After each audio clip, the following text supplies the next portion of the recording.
بسم اللہ الرحمن الرحیم۔ شروع اللہ کے نام سے جو بڑا مہربان نہایت رحم والا ہے۔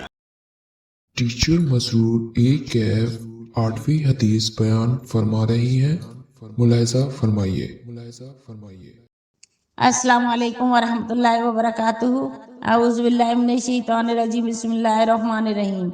الحدیث الثامن عن ابن عمر رضی اللہ عنہما ان رسول اللہ صلی اللہ علیہ وآلہ وسلم قال امرت ان اقاتل الناس حتى يشهدوا ان لا الہ الا اللہ وان محمد رسول اللہ ويقيموا الصلاة ويؤتوا الزکاة فإذا فعلوا ذلك عصموا مني دماؤكم واموالهم الا بحق الاسلام وحسابهم على الله تعالى، رواه البخاری و مسلم۔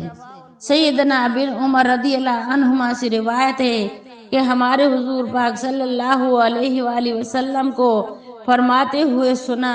آپ فرما رہے تھے کہ مجھے حکم دیا گیا ہے کہ میں لوگوں سے جنگ کرتا رہوں یہاں تک کہ وہ اس چیز کی گواہی دیں کہ اللہ کے سوا کوئی معبود نہیں، محمد صلی اللہ علیہ وآلہ وسلم اللہ کے رسول ہیں، اور وہ نماز قائم کرتے رہیں اور زکوٰۃ ادا کرتے رہیں۔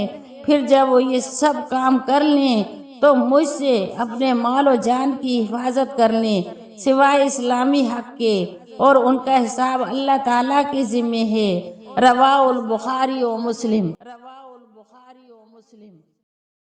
یا اللہ ہم سب کو، ہمارے بہن بھائیوں کو، ہمارے بچوں کو، میری فیملی کے سبھی لوگوں کو، ہمارے رشتہ داروں کو، تمام مسلمانوں کو، دوستوں کو، اور میرے تمام اساتذہ کو، اور میری ٹیچر ام عبد القیوم کو میرے سمیت قرآن اور سنت پر چلنے کی توفیق عطا فرما۔ جب ہو دم واپسی لبے لا الہ الا اللہ محمد رسول اللہ، سبحان ربک رب العزت عما یصفون وسلام علی المرسلین والحمد للہ رب العالمین۔